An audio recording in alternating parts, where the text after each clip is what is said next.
Мисалы үчүн бул акындын могул ырын алып көрөлү да.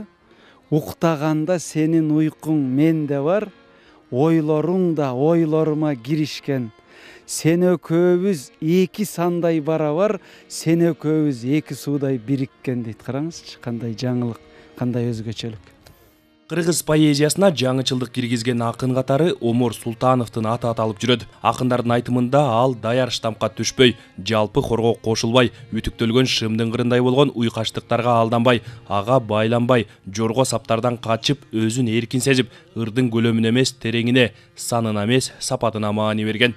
Ошондуктан Омор Султановду бүгүнкү күндө биз кыргыз адабиятына, анын ичинде кыргыз поэзиясына төңкөрүш жасаган, жаңылык киргизген новатор, классик акын деп айтканга толук акыбыз бар. Сени сүйөм, сага күйөм дегендей бир нерселер болот болсо керек.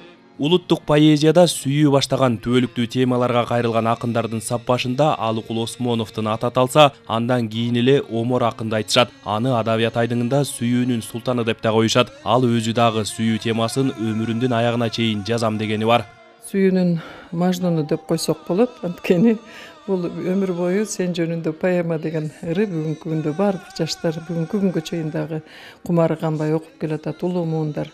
Анткени бул кишинин поэзиясында сүйүү темасынын дагы бийиктиги, өзгөчө тазалыгы, назик сезимин түбөлүк сактап калгандыгы менен айырмаланат десек болот. Омор Султанов адабиятка өткөн кылымдын 60-жылдарында келип, ошондо эле таскагы таамай чыгып, сүрмө топтон бөлүнүп чыга алган. Ал жалгыз гана поэзия эмес, прозада да өзүн сынай алган. Ал адабиятка тийип качып, ат үстүнөн мамиле кылбастан, өмүрүнүн аягына чейин калемин таштабай, өлбөскө айланган классиктердин катарына кошулган. 1961-жылы жарык көргөн Тоо күндөрү деген ырлар жыйнагынан эле анын мыкты талант экендиги көрүнүп турганда. Андан соң ага Удалаш эле Жылдыздуу түндөр, 30-станция, андан кийин Сен жөнүндөгү поэмасы, Адам турмушу деген романы ыр түрүндө жазылган. Эми эмне дейбиз, Омор агайдын проза жанрында дагы, поэзия жанрында дагы, котормочу катарында дагы бардык жагынан мыкты талант болгон.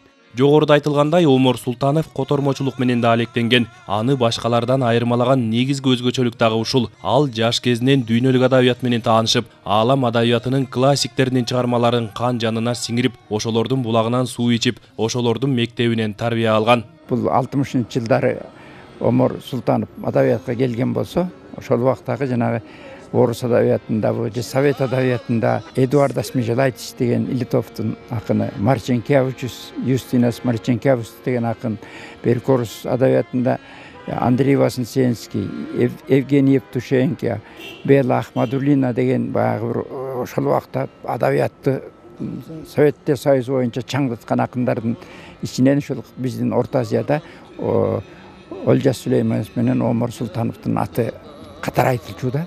Эске салсак, Омор Султанов Жети Өгүз районунун Тосор айылында 1935-жылы 6-ноябрда туулган. Ал быйыл 86 жашта болчу. Акынга былтыр 2 даражадагы Манас ордени ыйгарылган. Андан башка да бир катар мамлекеттик жана эл аралык сыйлыктардын ээси. Маркумдун сөөгү эртең аларча мамлекеттик көрсөтүүнүндө жерге берилет. Коштошуу зыйнаты эртең саат 10-до Малдыбаев атындагы опера жана балет театрында өтөт.